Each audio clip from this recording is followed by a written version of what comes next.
Bonjour, on enchaîne donc sur le temps dans l'évolution, le temps de l'évolution, avec une communication de Purification Lopez Garcia, qui est directrice de recherche au CNRS, qui est Madame Extrémophile. En fait, elle aime les extrémophiles, donc c'est une femme de l'extrême qui a arpenté les coins les plus hostiles en fait, de la planète pour étudier les micro-organismes. Elle est biologiste. Et effectivement, quand on travaille sur les micro-organismes extrémophiles, on s'intéresse à l'origine de la vie, à l'origine du vivant. Et donc, elle va nous parler du décryptage de l'origine du vivant sur Terre. Merci. À toi, Puri. Merci beaucoup. Je suis vraiment ravie d'être ici pour parler du temps et du temps de l'évolution plus particulièrement. Moi, je vais essayer de présenter le type d'approche qu'on peut mettre en œuvre pour, à partir des briques élémentaires qui existent dans l'univers, savoir ou essayer de comprendre comment la vie s'est formée pour donner naissance à une grande diversité d'organismes, c'est un foisonnement d'organismes qu'on aime bien placer sous la forme d'un arbre, comme vous voyez là, et qu'on divise actuellement en trois grands domaines, les archées, les bactéries et les eucaryotes dont nous faisons partie. Mais puisqu'il s'agit d'un congrès sur le temps, d'abord une petite réflexion sur les temps en biologie. Bien sûr, on ne sait pas définir les temps, nous les biologistes, mais ce n'est pas très grave puisqu'on ne sait pas définir non plus de manière très stricte la vie ou l'espèce des entités avec lesquelles on travaille. Donc on a l'habitude de travailler avec des concepts un peu flous. Ça ne nous empêche pas d'observer les temps apparents et de travailler avec. Alors pour nous, les temps s'apparentent à des durées, mais on a plusieurs temps qui s'imbriquent les uns aux autres, dans les autres. On a des temps très courts, c'est les temps des réactions biochimiques par l'ensemble, par exemple comme la réplication de l'ADN, où certaines bactéries vont pouvoir faire très vite, rajouter jusqu'à 1000 nucléotides par seconde, alors que nous, l'homme ou les levures, sont un peu plus lents pour ça. On a face à ces temps très courts des réactions biochimiques, les temps très longs de l'évolution biologique sur Terre, qui s'étale sur une durée d'environ 4 milliards d'années. On sait que la Terre s'est formée il y a 4,6 milliards d'années et la vie quelque part probablement entre 3,5 et 4 milliards d'années. Donc relativement peu après vraiment la formation de la Terre et la formation des océans et des premiers continents. Et donc ces 4 milliards d'années représentent un temps formidable où la vie s'est diversifiée jusqu'au temps moderne. Et on a des événements qui sont particulièrement importants. Par exemple, c'est l'évolution des eucaryotes, des organismes qui ont une cellule un peu plus complexe, qui est issue des symbioses entre archées et bactéries. Et certains de ces eucaryotes ont beaucoup plus tard donné naissance à plusieurs formes de multicellularité, donc avec des tissus plus ou moins complexes, comme les animaux et les plantes. Chose qui arrive au début de l'explosion cambrienne, il y a environ 500 millions d'années. Et pendant ces longs temps d'évolution, peu avant l'apparition des eucaryotes, on a aussi un changement majeur d'environnement qui s'est produit, qui est la conséquence d'une activité biologique, et ça c'est remarquable, qui consiste dans l'oxydation de l'atmosphère par l'activité de photosynthèse oxygénique d'un groupe particulier de bactéries, les cyanobactéries, donc qui ont changé vraiment l'environnement terrestre à la surface de la Terre en le faisant passer d'anoxique à oxique. Et donc ça correspond environ à la moitié de l'histoire de la Terre et de la vie sur Terre. Mais entre ce temps très court dont j'ai parlé des réactions biochimiques et ce temps très long, on a d'autres types de temps. Par exemple, les temps de l'espéciation, les temps qui passent, qui s'écoulent entre populations qui divergent suffisamment pour que nous, on les appelle des espèces différentes. Et la spéciation, donc c'est la transformation des espèces les unes en autres. C'est ce qu'il cherchait à expliquer Charles Darwin. Et on a deux grands types de phénomènes qui l'expliquent, cette spéciation, qui se basent sur la même propriété inhérente à la vie, qui est celle de la reproduction avec variation. Donc on a toujours des mutations et des variants dans la descendance. Eh bien, on peut mettre en œuvre un mécanisme qui est celui de la sélection naturelle, celui qui a proposé Charles Darwin au XIXe siècle, dans lequel les variantes les moins adaptées à un environnement donné, vous voyez l'exemple, vont être éliminées. Et petit à petit, on va avoir une adaptation aux conditions environnementales locales pour arriver à des populations qui sont plus adaptées à ce type de conditions. En plus de la sélection naturelle, on a des mécanismes qui sont plutôt neutres, qui font intervenir la chance, des aspects plus stochastiques, c'est ce qu'on appelle la dérive, où on a par chance, par exemple, mettons l'arrivée d'un individu dans une île déserte où il va pouvoir s'épanouir, etc. Et donc, à partir de ces événements plus chanceux, on peut donner naissance à de nouvelles populations qui vont évoluer, soit par dérive, soit par sélection naturelle, pour donner naissance à des populations qui sont différentes. Alors, quand est-ce qu'on va décider de dire que ces deux populations appartiennent à différentes espèces ? On ne sait pas très bien, et ce temps peut varier en fonction des différentes lignées. Donc là, j'ai parlé de temps en biologie de manière très générale. Maintenant, on va essayer de remonter le temps pour répondre à la question dès l'origine de la vie, comment elle s'est produite.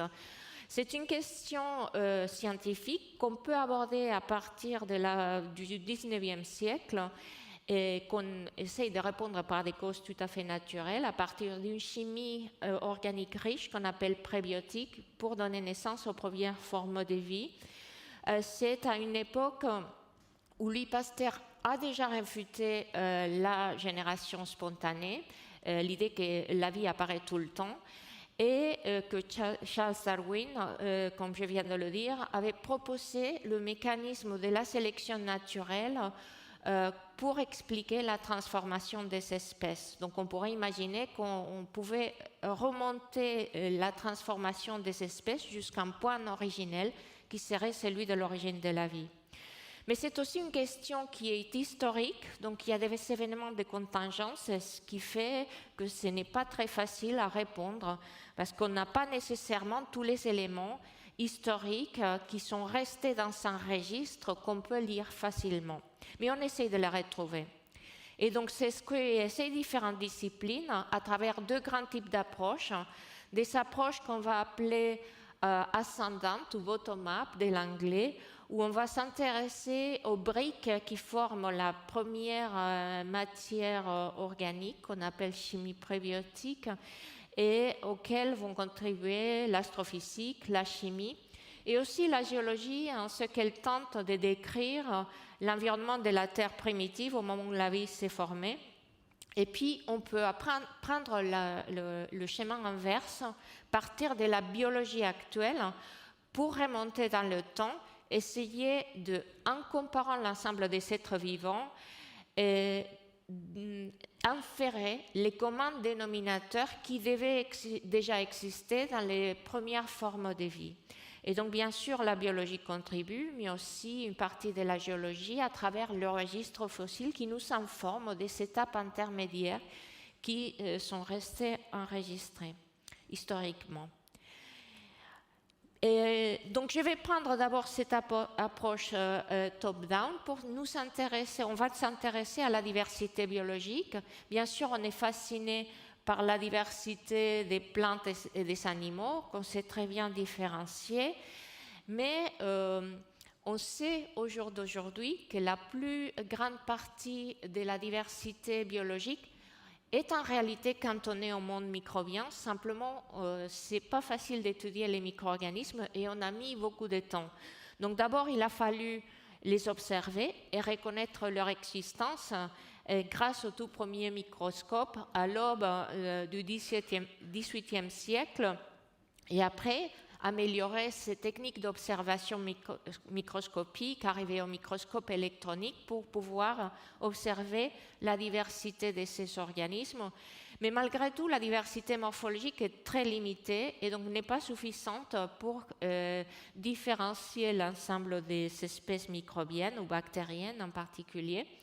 Et alors, il a fallu attendre la deuxième moitié du XXe siècle avec le développement de la phylogénie moléculaire pour essayer de classer et de différencier ces micro-organismes en utilisant l'information évolutive qui est stockée dans la séquence des grandes biopolymères qui caractérisent la vie, en particulier l'ADN ou l'ARN, la séquence des nucléotides, et les protéines, la séquence d'acides aminés, puisqu'on sait maintenant que dans ces séquences, on accumule cette information évolutive. Et ceci a permis de construire en fait une vraie classification universelle du vivant où on peut mettre dans un même arbre, une même généalogie, les bactéries, les animaux, les plantes et des organismes qu'on appelle des archées qui sont très petits, similaires morphologiquement aux bactéries, mais qui sont très différents par leur biologie moléculaire.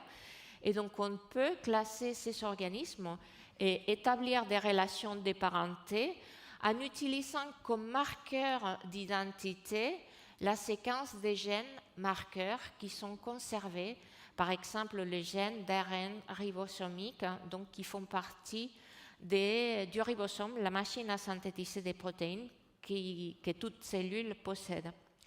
Et avec ces approches, on a pu non seulement classer les différents organismes, établir des relations de parenté, établir une classification naturelle du vivant, mais on a pu ouvrir la porte à l'exploration de la biodiversité microbienne dans l'environnement naturel, grâce justement aux séquences des gènes marqueurs ou même de tout leur génome, puisqu'on sait depuis très très longtemps que seule une fraction très faible des micro-organismes qui existent dans la nature est cultivable en laboratoire, et donc la plupart des micro-organismes échappent à l'étude en laboratoire. Donc une manière de s'affranchir de cette limitation qui est très importante est de simplement séquencer les marqueurs d'identité des organismes dans les milieux naturels, chose qu'on fait aujourd'hui avec des approches massives de séquençage, des techniques qu'on appelle le métabarcoding, comme chaque organisme a son barcode. On peut même séquencer l'ensemble des génomes des communautés naturelles, c'est ce qu'on appelle la métagénomique, et explorer non seulement la diversité, mais aussi les fonctions potentielles qu'on peut prédire à partir des gènes fonctionnels qui codent pour des protéines, ou encore on peut utiliser des techniques qui séparent des cellules individuelles pour amplifier leur génome ou leur transcriptome et étudier tout un tas de choses qu'on peut prédire marchent dans l'environnement, même si on n'a pas les organismes en laboratoire. Et avec ce type de techniques, on a pu enrichir la diversité de l'arbre du vivant. Donc voici une version un peu plus mise à jour. Et en particulier, on a pu accéder à ce qu'on appelle la matière noire microbienne, c'est-à-dire l'ensemble des lignées microbiennes que vous voyez là indiquées avec des points rouges, pour lesquels on n'a pas de représentants en culture en laboratoire et donc qui échappent à l'étude classique qu'on pouvait faire au XXe siècle, mais qu'on peut étudier maintenant en utilisant ces techniques de séquençage et autres. Et donc avec ce type d'approche, on a exploré tout un tas d'environnements, des environnements plus classiques, les eaux de mer, les eaux douces, les sols, mais aussi des environnements qu'on appelle extrêmes et qui définissent en réalité les limites de la vie. Et on a pu définir des limites de la vie à tout un tas de paramètres différents. Donc on a des organismes qui sont extrémophiles, ça veut dire qu'ils sont adaptés à la vie dans ces conditions-là. Par exemple, on parle d'hyperthermophiles dans les cas d'organismes qui vivent de manière optimale à plus de 80 degrés Celsius de température. Et le record là, c'est une archée, Methanopyrus candleri, qui peut vivre jusqu'à 120 degrés Celsius dans les profondeurs océaniques au niveau des sources hydrothermales à partir duquel on l'a isolé. On a des organismes halophiles qui supportent des concentrations de sel très élevées, y compris en saturation. On a des organismes adaptés au bas pH, ce sont les acidophiles à l'acide, avec des records connus aux alentours de pH 0, ou des organismes qui vivent à des pH très alcalins. Et encore, on a des organismes adaptés aux fortes pressions, qui tolèrent bien les radiations, qui tolèrent les métaux lourds, etc. Il est plus difficile d'étudier des organismes qui sont adaptés à plusieurs conditions extrêmes en même temps. Et c'est ce qu'on a essayé de faire récemment avec une étude des limites physico-chimiques de la vie sur Terre quand il y a plusieurs conditions extrêmes en même temps.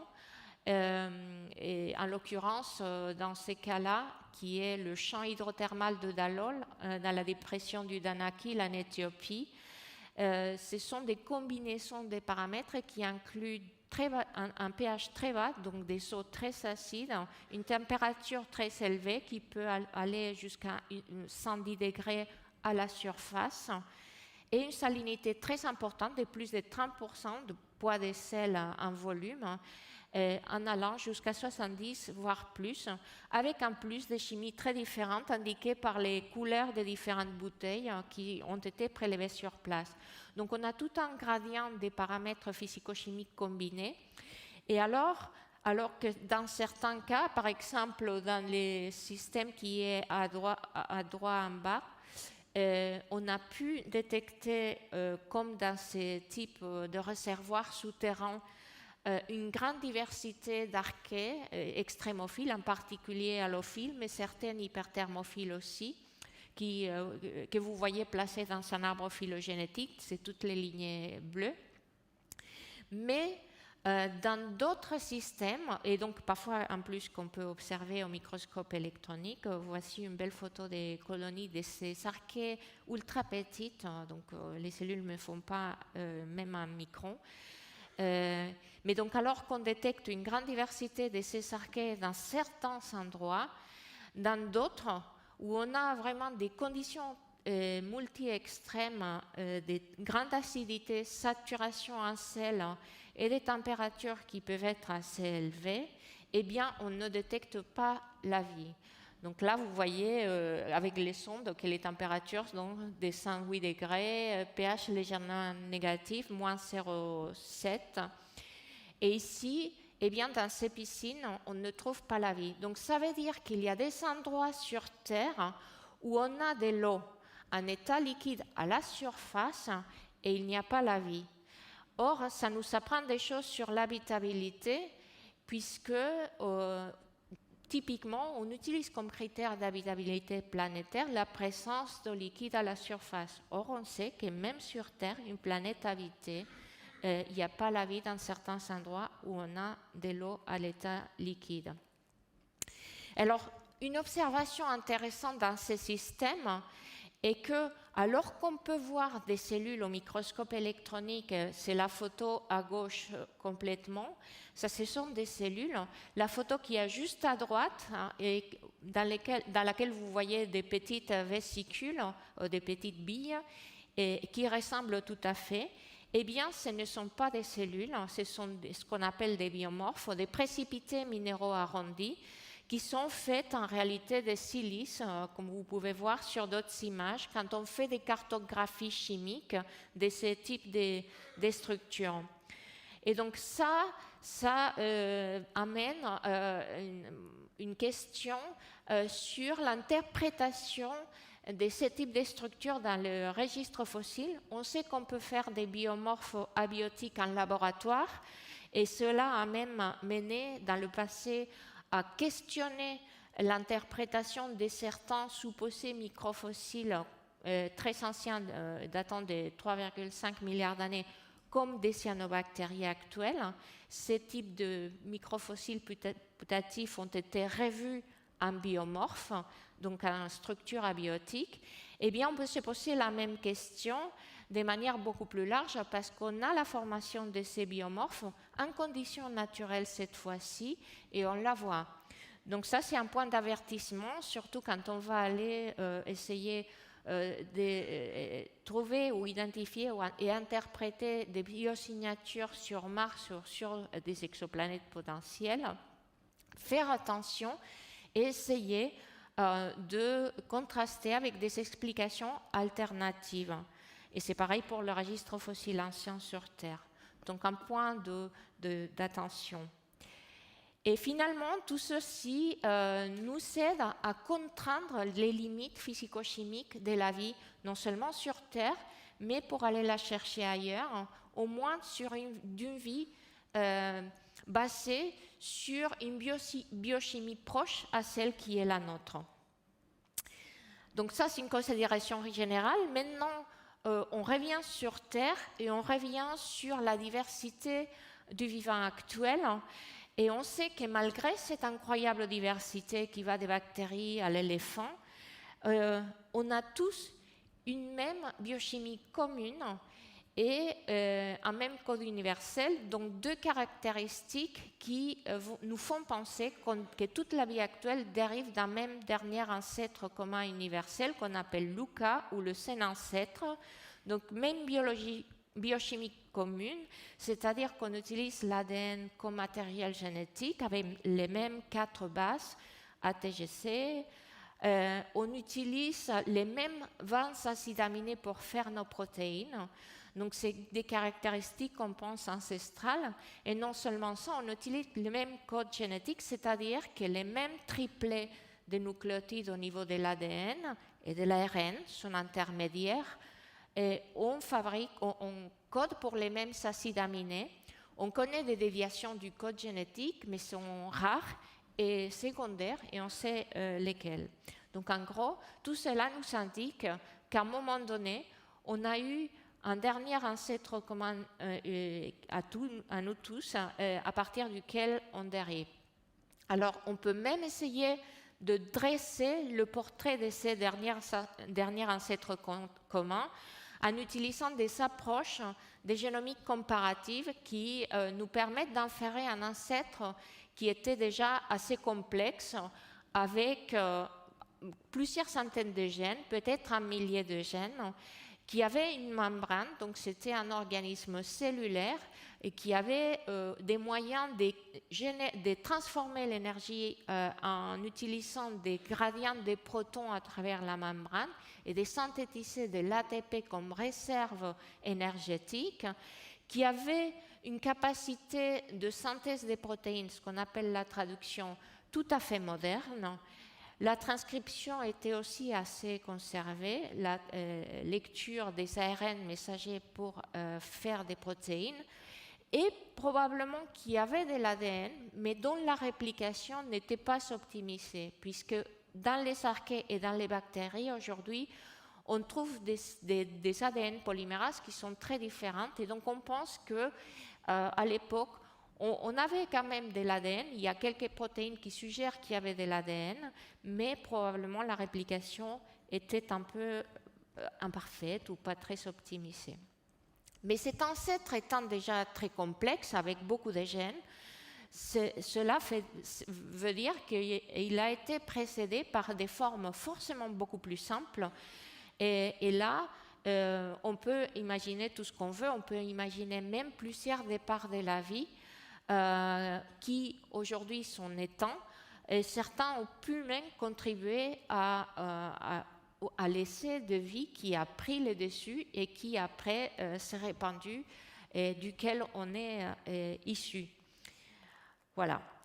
Alors, jusque-là, on a dans cette ligne de temps, si on peut parler comme ça, même si le temps n'existe pas, on a utilisé cette approche descendante pour s'approcher des toutes premières cellules.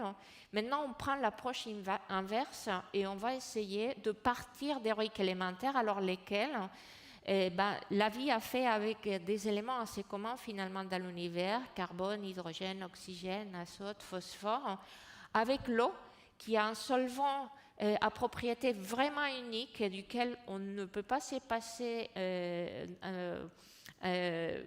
je pense, pour fabriquer une vie qui nécessite du recyclage. L'eau est une marieuse moléculaire permettant une grande diversité de réactions avec des cinétiques intéressantes. Et la vie est basée sur la chimie organique, la chimie du carbone, qui est d'ailleurs très répandue dans l'univers. Alors, quelle est l'origine de cette matière organique? Au départ, nous avons toujours pensé que la matière organique était seulement produite par la vie, c'est ce qu'on a appelé le vitalisme, jusqu'à ce qu'on a pu synthétiser en laboratoire l'urée de manière à partir des composantes inorganiques. On sait aujourd'hui que la synthèse abiotique de manière organique est très répandue à différents endroits. On peut l'imaginer dans l'atmosphère de la Terre primitive, et c'est ce qui nous apprend l'expérience très connue de Stanley Miller, qui a mélangé des gaz réduits qu'il supposait être présents à cette époque, donc à l'Archéen. Et en appliquant on pense aujourd'hui que l'atmosphère était un peu moins réduite, mais le principe est toujours valable. Donc en mélangeant ces gaz, en les faisant chauffer et en appliquant des charges électriques, eh bien, ça, à plusieurs cycles, a conduit à la synthèse de tout un tas de composés organiques, dont des acides aminés, des briques qui font aujourd'hui nos protéines.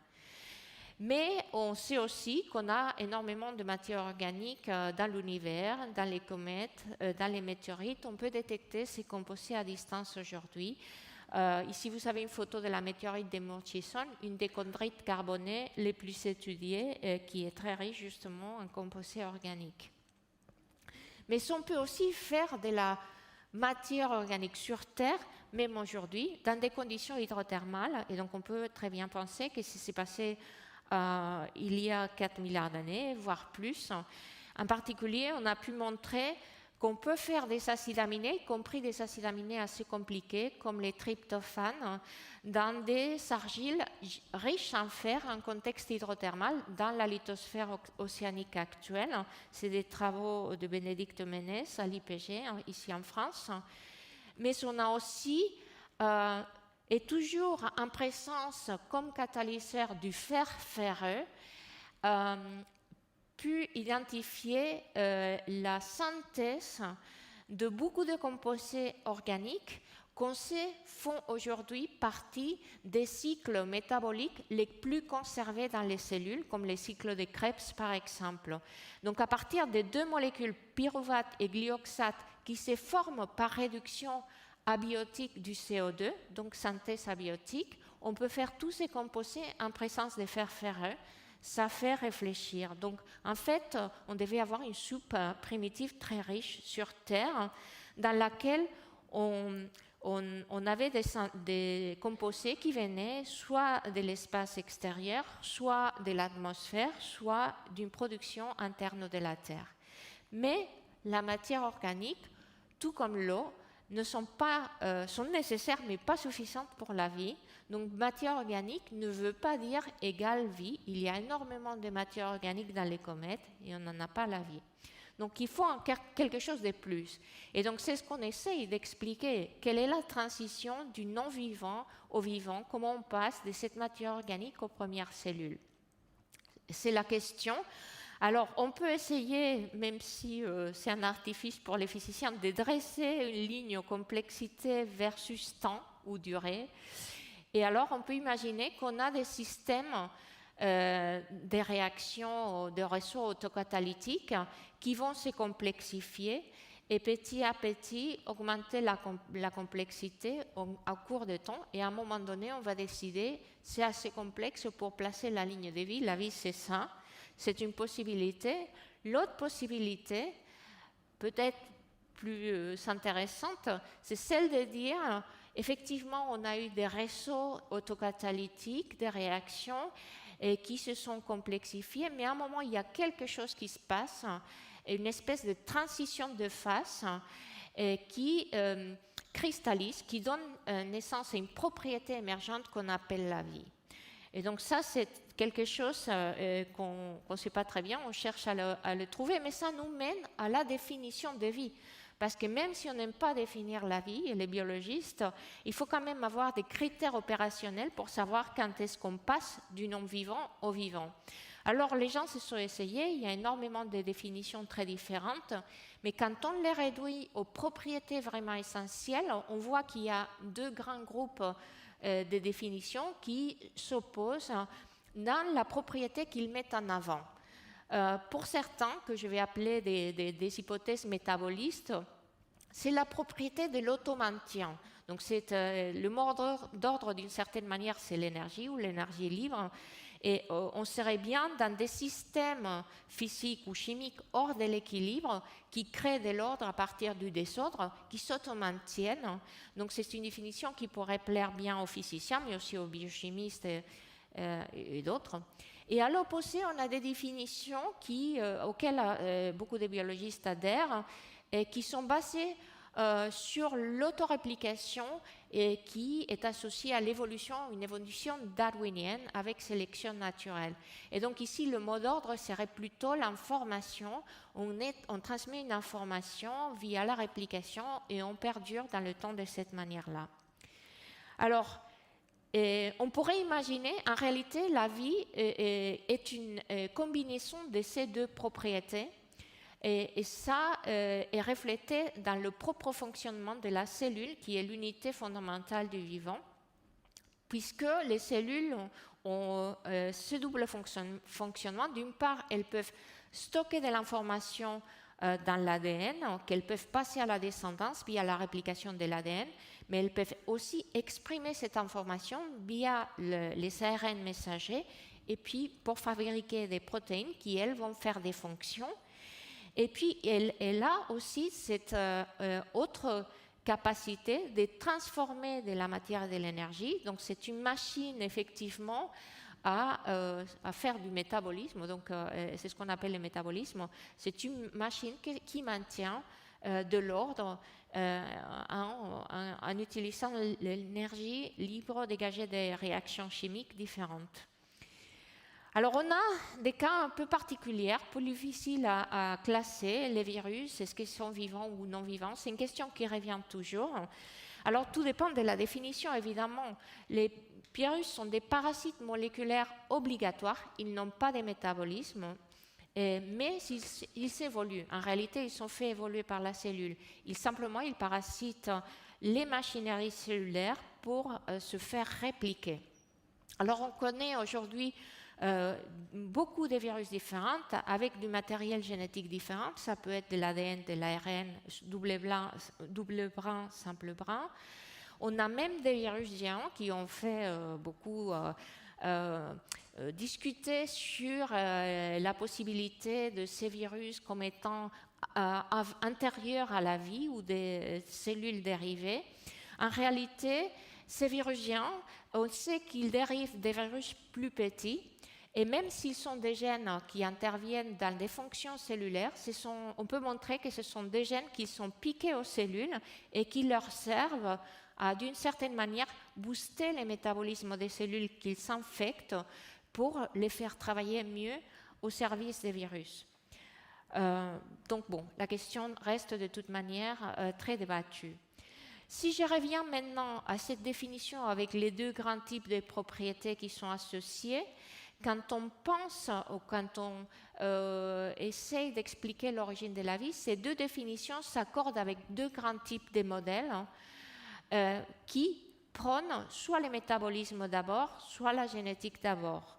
Donc pour les définitions de la vie pour lesquelles l'automaintien est la propriété la plus importante, on va dire que c'est d'abord les systèmes de réseaux autocatalytiques qui sont apparus et à partir d'un certain moment, un système génétique s'est greffé sur ces réseaux autocatalytiques pour continuer à évoluer. Et à l'inverse, pour les sauteurs qui prennent plutôt l'autoréplication comme propriété essentielle, eh bien, on a commencé à partir des petites molécules autoréplicatives sur lesquelles, avec le temps, un métabolisme et des compartiments se sont greffés. Alors ça rappelle fort cette dichotomie œuf et poule. Qu'est-ce qui vient d'abord? C'est les protéines avec leur capacité de faire la catalyse dans les cellules, ou bien l'ADN qui stocke de l'information génétique. Qu'est-ce qui est venu d'abord, les protéines ou l'ADN? On a cru, à la fin des années du XXe siècle, trouver la solution dans l'ARN, puisqu'on a découvert des ribozymes. Ce sont des enzymes faites d'ARN, en fait, où on peut stocker de l'information dans la séquence de ces polymères, mais ces molécules en même temps ont des activités capacitiques de toute manière limitées. Et ces types d'approches ou d'explications ont été étayés par le fait que le ribosome, qui est la machine à synthétiser les protéines dans les cellules, est lui-même un ribozyme. C'est le ribozyme le plus incroyable qui soit, avec des sous-unités qui sont essentiellement des ARN sur lesquels, autour, se greffent ces petites protéines. En faisant des études plus approfondies sur la structure du ribosome, on s'est même aperçu qu'il y a des parties des ARN symétriques, petites, au niveau des centres catalytiques, qui sont des parties miroirs et qui auraient pu constituer un protoribosome dans le temps, qui s'est agrandi par la suite, donc qui nous offre une fenêtre sur le passé. Mais malgré tout, on ne sait pas fabriquer les ARN dans des conditions abiotiques de la Terre primitive, même si au laboratoire on y arrive. Et on sait qu'en même temps que la vie s'est formée, la présence d'acides aminés et des petits peptides, lesquels ont souvent des activités catalytiques, était certainement une évidence, puisque les acides aminés, on les retrouve partout. Et donc, on a proposé qu'en réalité, un monde d'ARN tout seul, ça ne pouvait pas fonctionner, mais plutôt un monde d'ARN peptide. Et finalement, on rajoute aujourd'hui une couche par-dessus, qui est celle des compartiments. La présence des compartiments, elle est très intéressante, surtout en contexte d'origine de la vie, pour plusieurs raisons, entre autres parce qu'ils s'offrent des centres réactionnels qui sont individualisés et sur lesquels une certaine forme d'évolution, d'abord chimique et peut-être plutôt après biologique, peut s'exercer. Et donc en plus, on sait que des compartiments, des vésicules à partir des molécules comme des lipides ou des molécules en général amphiphiles qui ont une tête polaire et une queue apolaire, on peut former ces vésicules de manière spontanée. Elles peuvent grandir, croître et se diviser. C'est des processus physiques.